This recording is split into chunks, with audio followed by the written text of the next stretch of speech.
Well, I think as a leader, people need to be authentic if you want other people to follow what you're doing.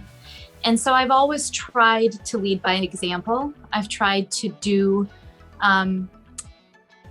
work in a way that aligns with my values and ask others to do the same. I think as leaders, our biggest thing is to understand ourselves. And for me, my leadership style has definitely changed over the years as I got comfortable in my own skin and in my authentic style, because it is exhausting to try to change and pretend. And really, if you don't believe in yourself and give yourself the grace to make the best decisions with the information you have and learn from it, you spend a lot of time trying to overly control, and even when you're coaching, that still comes out. So for me, it's that blend of adaptive leadership with servant leadership, where truly looking to grow and develop myself along with the teams guides my decisions. My definition of leadership is the ability to communicate a vision and gain commitment to it. And to me, that has always meant that leadership is about behavior, not hierarchy or title.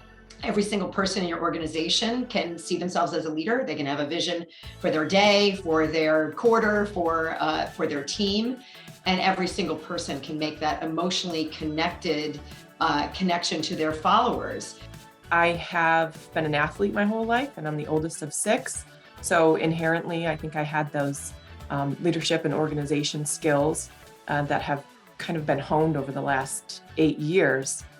In the positions that I've put myself in, as founder, managing partner of the business, as president of the Bar Association, the Women's Bar, figuring it out as you go along, figuring out the best way to treat people, to treat your clients as well as your employees, listening, knowing that I'm not perfect and that I need to assess myself and make those changes as time goes along.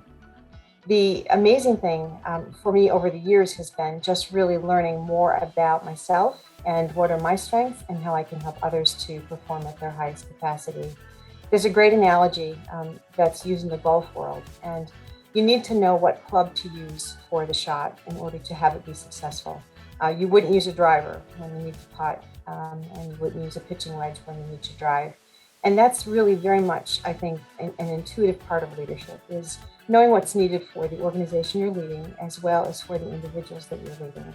And the beauty of time as in a leadership role is, for me, understanding the course better, if you will, the course being the opportunity to lead and being able to read it better. So knowing what the needs are and what is needed from me in order to help the team to be successful. Everybody has a different style, and you are doomed to failure if you try to emulate what someone else did step for step, because completely different style. And the thing that I learned most that has changed is actually an analogy not from golf, but from racing cars. Don't focus on your mistakes. If you mess up a corner, the worst that you can do is dwell on that mistake, because you're going to mess up the next one if you're not focusing on where you want to go. Everyone comes to the table with leadership.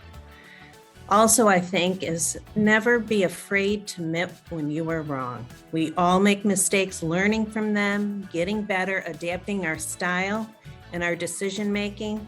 And I think throughout my leadership, being able to trust my gut and go.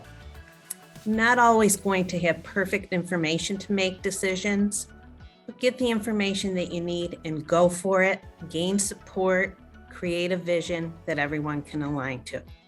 One of the interesting challenges to me, though, especially with more junior attorneys who come into the firm, is there's giving someone a seat at the table and then creating a dynamic that allows them to use their voice at that table. We find that a lot of the more junior people, understandably, are more reluctant to speak up. They recognize they don't have the same experience as others in the room. I have found that some of them have the best ideas because they don't come saddled with all of that kind of background or prior experiences. So creating a dynamic where you do get input from everyone, where you go around a table or the equivalent of that to make sure that everyone has an opportunity to share ideas, to speak up, and to influence the path forward, I have found to be the most the best thing that I can do in terms of bringing my team together and moving us forward. Over the years, I have found a lot of people have come to me and said, look, this is going on. I know I can count on you to be straight up. And so I think over time, not that I feel that I'm a leader, I just feel I'm an honest individual that shares my thoughts with people. And for them, they look at me as a leader. I don't think I'm, any more different than the next person. I have no regrets saying some of the things I've said over the years. I think it's really helped some people. So I'm cool with that. I love that, Sandra. When I think about my leadership philosophy, what comes to mind is the words of author Patrick Lencioni, who basically said there are 3 primary characteristics for a successful leader, and that is to be hungry, humble, and smart. And smart is with respect to people. And I think about my journey in my career, and I subscribe to that throughout my whole career. And I would say I've grown in each of those areas as I've matured and worked up the ladder in my career. For me, leadership is culture. We achieve everything that we do through the teams that we build. And I think everything that everybody said are just really fundamental contributing values to how we build that culture. And I have found that in those moments when you have to make those really tough decisions, that constantly going back to, what do I stand for? What would make my kids proud? What would make my parents proud? And am I going to put my head on the pillow tonight and know that I did good for the team? And in my case, throughout my career, the constituents of the mission that we provide. Just listening to all of you women, it's an impressive group. So to be part of that, I'm just honored. Congratulations, everyone. Congratulations, everyone.